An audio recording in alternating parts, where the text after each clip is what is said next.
Good evening. अगर आप शाम को ये वीडियो देख रहे हैं, गुड आफ्टरनून। अगर दोपहर में देख रहे हैं और सुबह में देख रहे हैं तो गुड मॉर्निंग। बट मैं शूट कर रहा हूँ इसको शाम को। एंड आज टीचर्स डे है, so teachers day, happy teachers day to all of you. अगर आप एक टीचर हैं तो आपको हैप्पी टीचर्स डे। अगर आप बच्चे हैं तो बेटा आपकी तरफ से खुद को मैं थैंक यू सपोज कर रहा हूँ कि आप लोग मुझे विश कर रहे होंगे, so thank you so much. देखिए, आज हम जो चैप्टर शुरू करने जा रहे हैं, हमने मोशन इन ए प्लेन खत्म कर दिया था। We finished motion in a plane. I deeply apologise, मैं माफी चाहता हूँ कि एक लंबे समय से मैं वीडियोस अपलोड नहीं कर पा रहा हूँ, बट अब मैं इसको कंटिन्यू करूंगा। तो हमारा जो नया चैप्टर है उस चैप्टर का नाम है इनर्शिया, मतलब laws of motion. Laws of motion में देखिए, ये पूरा का पूरा दो क्लासेस जो है डिस्कशन में जाने वाली है, तो आपको बस ध्यान से सुनना है ये क्या होता है। देखिए, इनर्शिया क्या होता है। इनर्शिया इज बेसिकली क्या होता है कि कोई भी वस्तु, कोई भी चीज, कोई भी आर्टिकल, कोई भी ऑब्जेक्ट अपने स्टेट को खुद चेंज नहीं कर पाती, और उसकी ये जो लाचारी है, उसकी जो इनएबिलिटी है, जो अपनी स्टेट को खुद से ना चेंज कर पाने की, उसी का नाम इनर्शिया है। और अगर कोई चेंज करने की कोशिश भी करता है तो वो उसका इनर्शिया क्या है, उसको अपोज करता है। तो देखिए, याद रखना, अपोज का मतलब होता है रेजिस्टेंस। हर वो चीज जो बदलाव का विरोध करे वही रेजिस्टेंस है। जैसे करंट चलने का विरोध करता है तो हम उसको इलेक्ट्रिक रेजिस्टेंस बोल देते हैं। तो ऐसे ही इनर्शिया क्या होता है, इनर्शिया होता है कि अगर कोई ऑब्जेक्ट रुका हुआ है तो वो रुका रहना चाहता है, और अगर वो मूव कर रहा है तो मूव करते रहना चाहता है। उसको कोई भी डिस्टर्ब करेगा तो वो उसका अपोज करेगा, और उसका ये जो नेचर है खुद का, उसी का नाम क्या है, इनर्शिया। तो inertia is basically what, inertia is the property of an object by virtue of which it oppose any change. That is when we try to bring any change in its state of rest or motion. अगर वो move कर रहा है तो वो move करने का भी, अगर कोई मूव कर रहा है और मैं उसे रोकना चाहता हूं तो उसका विरोध करेगा, ठीक है, और वो चाहेगा कि ये हमेशा मूव करता रहे। और अगर कोई रुका हुआ है तो वो रुका रहने का विरोध करेगा, ठीक है। और वो उसके अंदर ये जो नेचर, मतलब मैं अगर मान के चलिए एक चेयर है तो मैं उसको खिसकाता हूं, तो आप देखिए जब मैं उसको खिसकाता हूं तो ऐसा नहीं होता कि एकदम फोर्स लगाया और वो मूव करना शुरू कर देगा, नहीं, ठीक है। आप देखना किसी एक ट्रक, एक बस में आप इनिशियली जब मान के चलिए ट्रक बस खराब हो गई है, तो जब हम ये खराब हो गई, कार को जब धक्का लगाते हैं तो क्या होता है, कार शुरुआत में हमें ज्यादा फोर्स लगाना पड़ता है। एक बार कार मोशन में आ जाए तो फिर थोड़े फोर्स से भी काम चल जाता है। पता है क्यों? क्योंकि कार रुकी हुई थी और उसका जो इनर्शिया था वो क्या कह रहा था कि यार नहीं, तुझे रुका रहना है, तुझे चलना नहीं है। तो वो क्या कर रहा था, अपोज कर रहा था। अब कार ने मूव करना शुरू कर दिया, और जब कार ने मूव करना शुरू कर दिया तो अब कार क्या करेगी, अब कहेगी नहीं, अब मैं तुझे रुकने नहीं दूंगी। अब वो मूव कर, अब उसका इनर्शिया चेंज हो गया। पहले उसका इनर्शिया रेस्ट था तो वो रेस्ट पे रहना चाहता है, अगर मूव हो गया तो मूव करते रहना चाहता है। और इनर्शिया बेसिकली क्या होता है, तो समझ आ गया होगा, इनर्शिया बेसिकली एक तरह का रेजिस्टेंस है जो बदलाव का अपोज करता है। ना तो वो रुकना पसंद है, अगर कोई चल रहा है तो उसे वो चाहेगा कि चलता है, और अगर वो रुक गया है तो वो चाहेगा कि रुका है। क्योंकि inertia is what, inertia is the property of an object. एक ऑब्जेक्ट की खुद की प्रॉपर्टी है कि वो उसको, उसके अंदर होने वाले बदलाव का विरोध करता है। एक पत्थर बहुत भारी है, उसका मास बहुत ज्यादा है, उसको मूव कराना बहुत मुश्किल है, और अगर वो पत्थर रोल करता हुआ आ रहा है तो उसको रोकना बहुत मुश्किल है। तो ये क्यों है, ये जो मुश्किलात हम महसूस करते हैं वो इसलिए करते हैं क्योंकि उनका इनर्शिया जो जिसका मास जितना ज्यादा होगा उसका इनर्शिया उतना ज्यादा होगा। तो बेसिकली इनर्शिया उतना ज्यादा होगा तो मतलब वो बदलाव का उतना ज्यादा विरोध करेगा। The maximum oppose will be faced whenever there is a large or a huge amount of mass. एक ट्रक है, ट्रक चलता हुआ आ रहा है, उस ट्रक को रोकना बड़ा मुश्किल है क्योंकि उसका मास ज्यादा है और उसका इनर्शिया, इसका मतलब इनर्शिया ज्यादा है। और इनर्शिया कौन सा, क्योंकि चलता हुआ आ रहा है तो इनर्शिया ऑफ मोशन। तो इनर्शिया ऑफ मोशन बहुत ज्यादा होगा तो क्या होगा, उसको रोकना मुश्किल है। और ट्रक खराब हो गया तो उसको चलाना भी मुश्किल है क्योंकि उसका मास बहुत ज्यादा है, और मास है, और किस स्थिति में है वो, रेस्ट की स्थिति में। और जब वो रेस्ट की स्थिति में है तो इसका मतलब क्या हुआ कि उसको मूव कराना भी मुश्किल है। तो रुका हुआ है तो उसे बदलाव पसंद नहीं है, उसको चलना पसंद नहीं है, और चलता हुआ आ रहा है तो वो रुकना पसंद नहीं करेगा। ठीक है, क्यों? क्योंकि उसका इनर्शिया बहुत हाई है। तो इनर्शिया को अब बात करते हैं कि सर ये जो रेजिस्टेंस है, बात करते हैं कि ये जो रेजिस्टेंस है ये मतलब बेसिकली ये फैक्टर डिपेंड किसके ऊपर करता है। ठीक है, कि भाई कुछ तो ऐसा होगा ना एक ऑब्जेक्ट के अंदर जिससे हम बता सकते हैं कि इनर्शिया बहुत हाई है इसका। जिसका इनर्शिया बहुत हाई है इसका मतलब क्या है, अगर वो मूव कर रहा है तो उसे रोकना मुश्किल है, और रुका हुआ है तो उसे मूव कराना मुश्किल है। तो वहां पे जो उसका इनर्शिया है वो है उसका मास। जिसका जितना ज्यादा मास होगा उसका इनर्शिया उतना ही हाई होगा। Higher the mass higher the inertia, lower the mass lower the inertia. So inertia play very crucial role in our daily life, ठीक है। इनर्शिया बेसिकली 3 तरह के होते हैं। एक होता है इनर्शिया ऑफ रेस्ट, जो रुका हुआ है वो रुका रहना चाहता है, उसको बोलते हैं इनर्शिया ऑफ रेस्ट। जैसे एक बस होती है, बस के अंदर आप बैठे हुए हैं, जैसे ही बस चलती है हम पीछे की तरफ झटका महसूस करते हैं। वो जो हम पीछे की तरफ झटका महसूस कर रहे हैं उसका रीजन पता है क्या है? क्योंकि बस के अंदर जब हम बैठते हैं तो ये चेयर है, और चेयर पे ये ह्यूमन बीइंग जो है ऐसे बैठा हुआ है। तो क्या है कि इसकी पूरी बॉडी जो है ये अभी रेस्ट में है क्योंकि बस रुकी हुई है। लेकिन क्या है, इसका ये जो लोअर पोर्शन है ये वाला, ये क्या होता है, ये बस से अटैच्ड होता है। अब बस से अटैच्ड होता है तो क्या होता है, जैसे ही बस चलती है, क्योंकि ये पोर्शन अटैच्ड है तो ये पोर्शन तो चलना शुरू कर देता है। लेकिन जो इसका ऊपर वाला पोर्शन है ये क्या है, फ्री है और रेस्ट पे है। तो ऊपर वाला पोर्शन जो है इसके साथ क्या होता है, ये इसको यही रोकने की कोशिश करता है। तो क्या होता है, नीचे वाला पोर्शन तो आगे निकल जाता है और जो ऊपर वाला पोर्शन है वो पीछे रहता है। तो बेसिकली आपको कोई झटका नहीं लग रहा है। हुआ क्या है कि बस ने आपके नीचे वाले पोर्शन को आगे कर दिया, और ऊपर वाला पोर्शन क्योंकि बस से अटैच नहीं है। हाँ, अगर आपने बस को आगे से पकड़ा हुआ है तब आपको झटका नहीं लगेगा। अगर आप फ्री हो गए बस में बैठे हो और एकदम से बस चलने लग जाए तो आपको ये फील होगा, और ये जो इनर्शिया होगा इसको बोलेंगे हम इनर्शिया ऑफ रेस्ट, इसको बोलेंगे हम inertia of rest. In the same way दूसरा हमारा इनर्शिया होता है inertia of motion. Inertia of motion कैसे होता है, मान के चलिए पूरी बस चल रही है। अब जब पूरी बस चल रही है तो आपकी पूरी बॉडी मोशन के अंदर है। ड्राइवर एकदम से ब्रेक लेगा तो आप कैसे होगा, आगे की तरफ गिरेंगे ना कि पीछे की तरफ गिरेंगे। क्यों गिरेंगे, उसका रीजन है क्योंकि पूरी बस जब मोशन में थी, व्हेन द एंटायर बस वाज इन मोशन, हुआ क्या था कि बस ने जैसे ही ब्रेक लिए, आपका ये वाला पोर्शन, ये पूरी बॉडी मोशन में थी, जैसे ही ब्रेक लेती है तो ये वाला पोर्शन रेस्ट में आ जाता है। लेकिन ऊपर वाला पोर्शन क्या है, अभी भी मोशन में है। तो ये वाला पोर्शन क्या है, ये अभी भी मोशन में रहने की कोशिश करेगा। क्यों, इनर्शिया की वजह से। और जैसे ही वो रहने की कोशिश करेगा तो ये वाला पोर्शन आगे निकल जाएगा और ये वाला पोर्शन पीछे रह जाएगा। तो आपको आगे की तरफ झटका महसूस होगा और इसको बोलेंगे इनर्शिया ऑफ मोशन।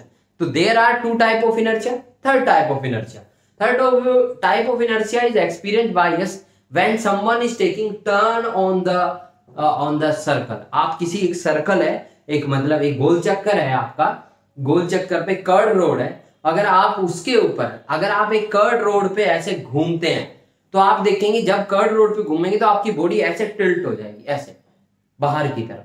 और वो किसकी वजह से, इनर्शिया ऑफ मोशन की वजह से। तो यहाँ पे हम 3 पॉइंट पे निकलते हैं, 4 पॉइंट पे। सबसे पहले इनर्शिया क्या होता है।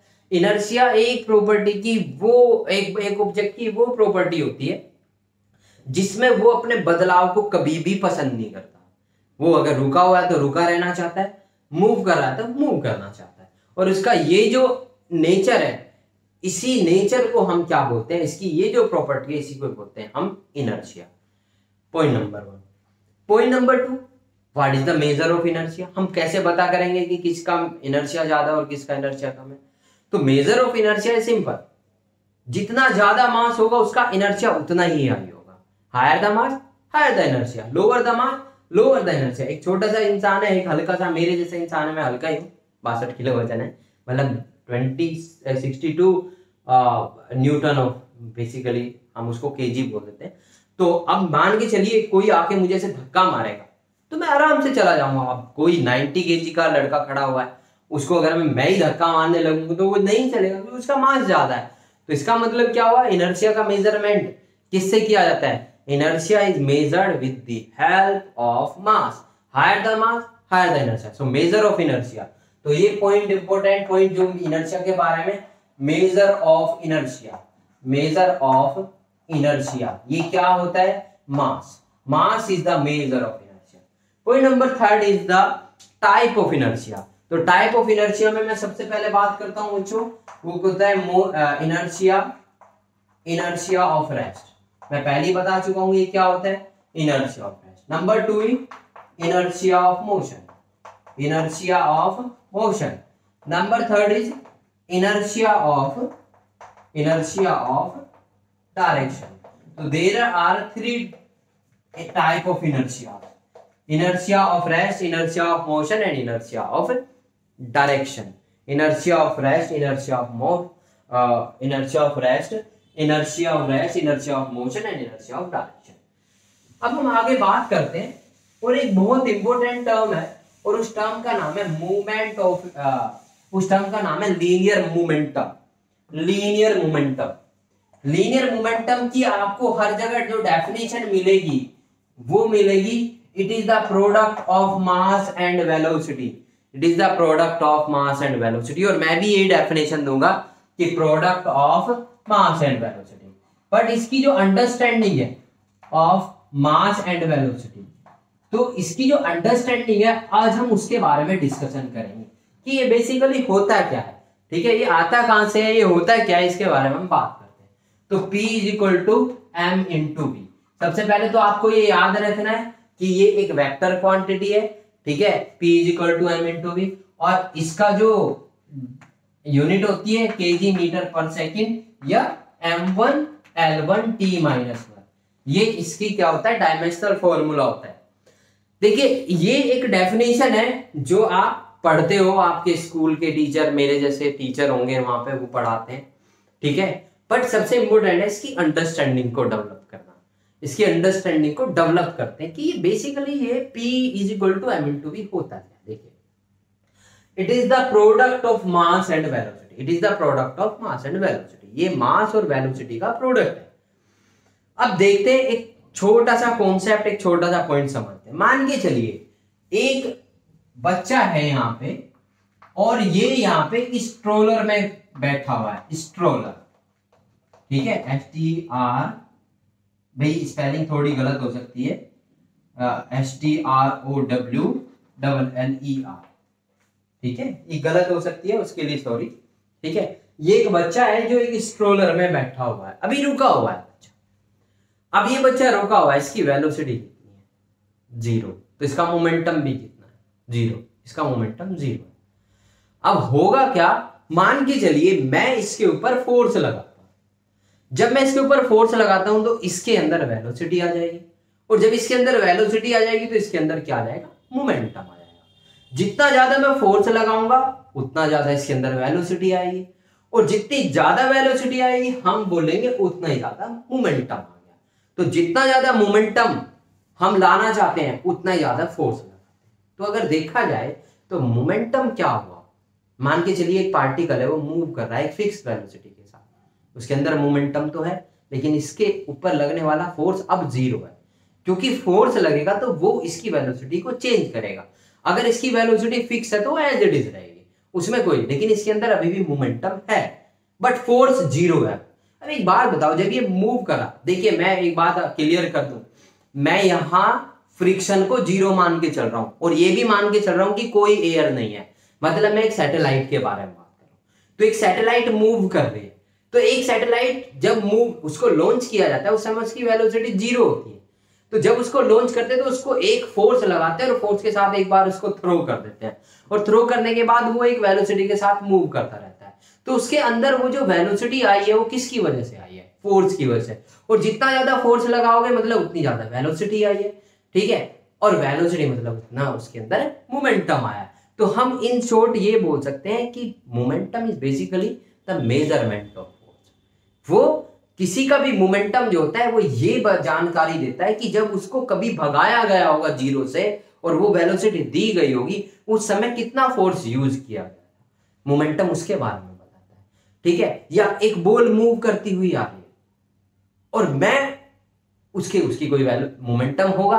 अब मैं उसकी वेलोसिटी को जीरो करना चाहता हूं, तो मुझे कितना फोर्स लगाना पड़ेगा? उतना ही फोर्स लगाना पड़ेगा जब उसको भगाया गया होगा, उसको मूव कराया गया होगा। और जब उसको मूव कराया गया और उस समय जो फोर्स की यूटिलाइज, अगर मैं उतना ही फोर्स लगा दूंगा तो ये जीरो हो जाएगी इसकी वेलोसिटी। तो देखा जाए तो मोमेंटम, कोई भी ऑब्जेक्ट अगर मूव कर रहा है तो उसका जो मोमेंटम होता है वो किसके बारे में डिटेल देता है? मोमेंटम डिटेल देता है क्वांटिटी ऑफ फोर्स के बारे में। कितनी quantity of force was used, कितनी क्वांटिटी ऑफ फोर्स का इस्तेमाल किया गया था जब उसको वो वेलोसिटी प्रोवाइड की गई थी। क्योंकि वो इनिशियल तो रेस्ट पे रहा होगा ना ऑब्जेक्ट, तो वो ऑब्जेक्ट इनिशियली रेस्ट पे था, मैंने उसको मूव कराया तो मतलब मैंने उसको मोमेंटम दिया। और जब उसको मोमेंटम दिया है तो मोमेंटम मतलब फोर्स, फोर्स मतलब मोमेंटम। मतलब किसी की अगर वेलोसिटी फिक्स है तो उसका फोर्स जीरो है, उसके ऊपर अभी जो फोर्स काम कर रहा है वो जीरो है क्योंकि उसका मोमेंटम फिक्स है। लेकिन उसको वो वेलोसिटी देने में कुछ तो फोर्स लगाया गया होगा शुरुआत में। एक बार फोर्स लगा के छोड़ दिया तो वो मूव कर रहा है, अगर रेजिस्टेंस नहीं है, कोई भी एयर नहीं है, फ्रिक्शन नहीं है, तो एक बार वो चल रहा है, बस चल रहा है, लगातार मूव कर रहा है, जैसे सैटेलाइट मूव कर रही है। अब सैटेलाइट फिक्स वेलोसिटी के साथ मूव कर रही है तो उसका मोमेंटम क्या है? फिक्स। अब इसके ऊपर कोई फोर्स, अगर मैं इसके ऊपर फोर्स लगा दूंगा तो क्या हो जाएगा? इसकी वेलोसिटी चेंज हो जाएगी, तो मतलब मोमेंटम भी चेंज हो जाएगा। तो मैं ये कह सकता हूं कि मैं जितना ज्यादा फोर्स लगाऊंगा उतनी ज्यादा वेलोसिटी चेंज होगी, और जितनी ज्यादा वेलोसिटी चेंज होगी तो मैं ये कह सकता हूं कि उतना ज्यादा मोमेंटम चेंज होगा। और यही न्यूटन का सेकंड लॉ है, यही न्यूटन का सेकंड लॉ है। तो आपको ये टर्म याद रखनी है, momentum P is equal to m into v and that is equal to kg into m into s square. अब बात करते हैं तो मोमेंटम क्या होगा, याद रखना मोमेंटम क्या होता है? It is the quantity of force, it is the quantity of force. ये जानकारी देता है कि एक ऑब्जेक्ट के अंदर कितनी क्वांटिटी ऑफ फोर्स का यूज किया गया था जब उसको मूव कराया गया था, ठीक है, जब वो रेस्ट पे था। और अगर वो मूव कर रहा है और मैं उसको रोकना चाहता हूं तो उसका मोमेंटम मैं चेंज कर रहा हूं ना। अभी वो मूव कर रहा था, उसका कोई मोमेंटम है, उसका मोमेंटम मैं जीरो लाना चाहता हूं, तो उसके मोमेंटम में अगर बदलाव करना चाहता हूं, मतलब उसके मोमेंटम में बदलाव करना चाहता हूं, मुझे फोर्स की जरूरत पड़ेगी। और कितने फोर्स की जरूरत पड़ेगी वो डिपेंड करता है जब उसको शुरू में भगाया गया होगा, जितना फोर्स तब यूज किया, क्योंकि इसके अंदर वो मोमेंटम आया ही तब है जब वो फोर्स लगाया गया। अगर वो फोर्स ही नहीं लगाया जाता तो मोमेंटम आता ही नहीं। तो मोमेंटम, अगर किसी कोई ऑब्जेक्ट का मोमेंटम फिक्स है तो अभी कोई फोर्स काम नहीं कर रहा है, अभी कोई, क्योंकि उस फोर्स ने एक बार उसको वेलोसिटी दे दी और फिर वो मूव कर रहा है, अभी कोई फोर्स काम नहीं कर रहा। लेकिन अगर मैं इसका मोमेंटम वापस जीरो करना चाहता हूं तो क्या करना पड़ेगा? उतना ही फोर्स लगाना पड़ेगा जितना इसको, इस मोमेंटम को, जब इसको ये मोमेंटम दिया था, इस मोमेंटम को देने में जो फोर्स यूज हुआ है उतना ही फोर्स मुझे यूज करना पड़ेगा। अब हम बात करते हैं न्यूटन्स फर्स्ट लॉ। ये क्या होता है? देखिए, न्यूटन का प्रथम सिद्धांत इसको बुलाया जाता है। न्यूटन का फर्स्ट लॉ जो है बेसिकली वो इनर्शिया से डिफाइन होता है। इनर्शिया क्या कहता है? एक ऑब्जेक्ट रेस्ट में है तो रेस्ट में रहेगा, मोशन में है तो मोशन में रहेगा, और उसका वो जो अपना नेचर है कोई भी बदलाव को अपोज करने का, उसी को इनर्शिया बोलते हैं। इससे थोड़ा सा आगे बढ़ के न्यूटन ने बताया an object will remain in the state of rest और in the state of motion till a force is applied. जैसे फोर्स का जिक्र आया, वो जो डेफिनेशन इनर्शिया की थी, इनर्शिया की डेफिनेशन थी a force will remain in the state of rest और in the motion by virtue of its property and that property is known as the inertia। ये inertia की डेफिनेशन है। But Newton ने थोड़ा सा आगे बढ़ के बोला कि an object will remain in the state of rest or in the motion till a force is applied। जब तक कोई फोर्स ना लगाया जाए तब तक ऑब्जेक्ट भाग रहा है तो भागता रहेगा और रुका हुआ है तो रुका रहेगा। तो देखा जाए तो न्यूटन का फर्स्ट लॉ इनर्शिया को डिफाइन करता है, या न्यूटन के फर्स्ट लॉ को इनर्शिया से ही एक्सप्लेन किया जा सकता है। So what is the first law of inertia? What is the first law? That is why Newton first law is also called law of inertia. उसको लॉ ऑफ इनर्शिया भी बुलाया जाता है। तो न्यूटन का फर्स्ट लॉ, ये देखिए मैं पहले ही बता चुका हूं, ये पूरी डिस्कशन क्लास होने वाली है, ठीक है। डिस्कशन के बेसिस पे आपको जो समझ आएगा वो तभी आएगा, ठीक है। इसके अलावा इसमें कोई डेफिनेशन से लिखवाने के लिए नहीं हूं मैं, वो तो पूरी एनसीईआरटी और दुनिया भर की बुक्स लिखी पड़ी, उसमें है सब कुछ, everything is written. I am here to make you understand what is the definition actually, what they always try to make you understand. That is the main important point for me. ठीक है, तो inertia is defined by Newton, और Newton use the inertia, the term inertia, and he gave his first law, that is known as an object will remain in the state of rest or in the motion till a force is applied। जैसे term force का use किया, ये जो law of inertia है या ये inertia की definition first law में चेंज है, that is the Newton's first law. अब हम न्यूटन के सेकंड लॉ के बारे में बात करें। ये क्या कहता है?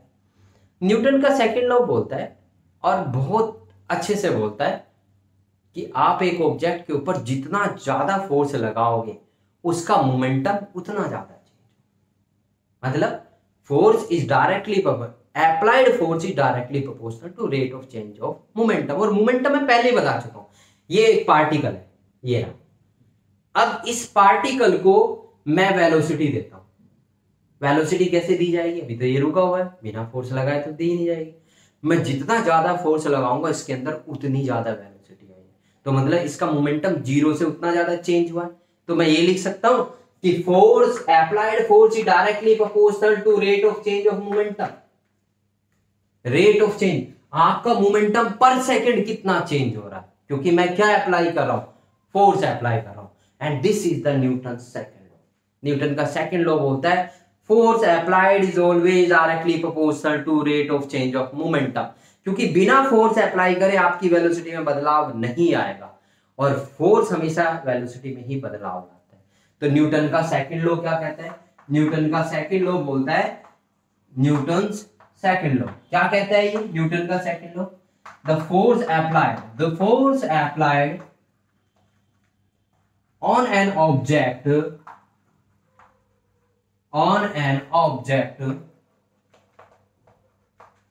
the force applied on an object is directly proportional